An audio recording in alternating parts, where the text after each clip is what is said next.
पारुल और शमरोज की love marriage थी। वो दोनों बचपन से ही एक दूसरे को जानते थे और तो और उन दोनों का घर एक दीवार के अलग अलग बगल में ही था। ऐसे एक दिन पारुल अपने ससुराल में कुछ खास बना रही होती है, पर खाने की खुशबू पारुल के मायके में चली जाती है और मायके में बैठी पारुल की माँ अपनी बेटी से कहती है, सुमन बेटा, लगता है आज तेरी दीदी ससुराल में कुछ बना रही है। एक काम करते हैं, आज घर में खाना नहीं बनाते, तू जाकर दीदी के ससुराल से मांग ले। आज दिन में भी तो दीदी के घर से ही खाना मांग कर खाया था हमने। अरे तो क्या हो गया, और वैसे भी तेरे दीदी का ससुराल दूर थोड़ी ना है, दीवार के इस पार ही तो है। और जब तेरी दीदी दीवार के इस पार ही रहती है तो इससे कुछ मांगने में शर्म कैसी। पारुल की शादी के बाद पारुल के घर में उसकी माँ और उसकी छोटी बहन समन रहा करती थी और बिना समय देखे अपनी छोटी बहन को पारुल के ससुराल में भेज दिया करती। दीदी माँ की तबीयत ठीक नहीं है, इसलिए आज उन्होंने खाना नहीं बनाया। आप थोड़ा सा खाना दे सकती हो? सच सच बताना, माँ को क्या हुआ है? क्या माँ को मेरी जरूरत है? अगर इन्हें मेरी जरूरत है तो मैं आज माँ के पास ही रुक जाती। अरे बहू, कुछ नहीं हुआ तेरी माँ को। तेरी माँ का तो रोज का नाटक है, एक नंबर की आलसी और कामचोर है वो। बेटी का ससुराल दीवार के पीछे ही है तो सोचती है कि सब कुछ बेटी के ससुराल से ही मांग कर खा लो। बेशर्म औरत, बेटी को यहाँ भेजने से पहले एक बार भी ये नहीं देखती कि वक्त क्या हो रहा है। ऐसा नहीं है माँ जी, आप तो जानती हैं ना, मेरे और सुमन के अलावा माँ का इस दुनिया में कोई नहीं है और मेरी माँ अक्सर बीमार भी रहा करती है। अरे अगर ऐसी बात है वो तो एक काम कर, जो कुछ तूने बनाया है ये सब लेकर अपने मायके चली जा और तब तक अपनी माँ के साथ रहना जब तक वो ठीक ना हो जाए। पारुल की सास पारुल की माँ की आदतों को अच्छी तरह से पहचानती थी, इसलिए वो समझ जाती है कि आज ही पारुल की माँ ने कुछ बनाया नहीं होगा और वो अपनी बेटी के ससुराल वालों का फायदा उठाएगी। क्या करती, वो तो एक बेटी थी, उसे अपनी माँ की फिक्र होती थी, इसलिए समन के कहने पर सच में खाना लेकर समन के साथ अपने माँ के घर चली जाती है। यहाँ वो देखती है कि इसकी माँ तो बड़े ही आराम से सोफे पर लेट कर टीवी देख रही है।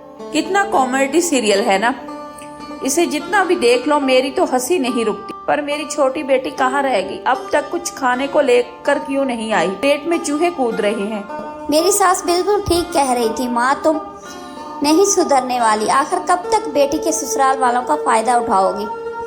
अरे पारो, तू क्यों आई है?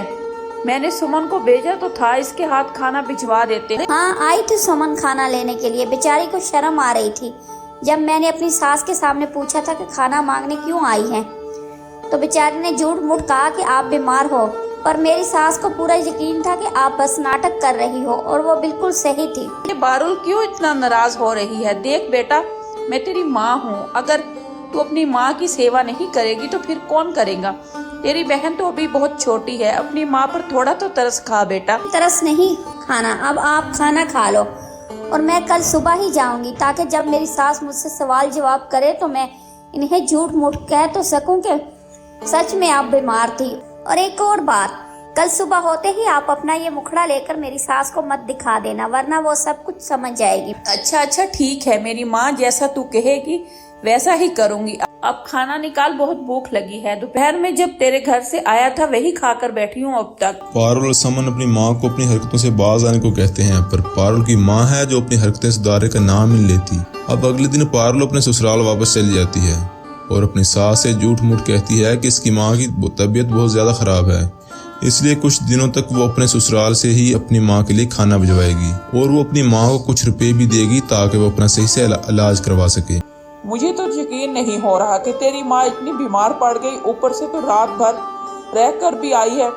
चल कोई ना, अगर तू कह रही है तो सच्ची होगा।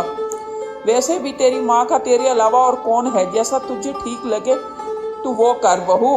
इतना बोलकर समन वहाँ से चली जाती है और पारुल अपनी माँ को देखने के बहाने अपनी माँ से मिलने जाती है और एक बार फिर अपनी माँ को खाना और कुछ पैसे दे देती है। ये आज का खाना है, राशन मैंने भरवा दिया है, ये कुछ पैसे दे रही हूँ घर खर्च के लिए। अब किसी भी समय मेरे ससुराल मत आ जाना मुँह उठाकर। अरे एक बेटी अपनी माँ को अपने साथ रखना चाहती है, इनकी सेवा करना चाहती है, और एक मेरी बेटी है जो मुझे सख्त हिदायत देती है कि मैं इसके ससुराल ना जाऊं।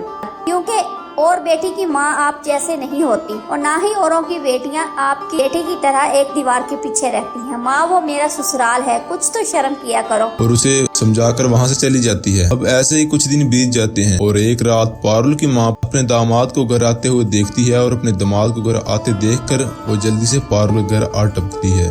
दामाद जी, बस सुबह से आपकी ही राह देख रही थी। आज आपने आने में बहुत लेट कर दिया। अरे माँ, मेरा इंतजार क्यों कर रही थी? और रात के 11:30 बज चुके हैं। आप इस तरह बिना बताए अचानक से मेरे पीछे पीछे यहाँ आ गई। कोई प्रॉब्लम है क्या? अरे दामाद जी, कोई प्रॉब्लम नहीं है। मैं तो बस इसलिए आपकी रात तक इंतजार कर रही थी क्योंकि मुझे आपसे कुछ जरूरी बात करनी थी। मैंने कल आपको एक लड़के के साथ देखा। आपके साथ वाला लड़का काफी स्मार्ट है। आप इस लड़के से सुमन की शादी की बात क्यों नहीं करते? अरे माँ, सच में आप इस बात के लिए सुबह से मेरा इंतजार कर रही थी और बिना वक्त देखे मेरे घर आ गई? माँ, ये आपका घर नहीं है, आपकी बेटी का ससुराल है। अब आप कम से कम वक्त तो देख लेती और फिर मुझसे बात कर लेती। क्या बात करूं तुझसे?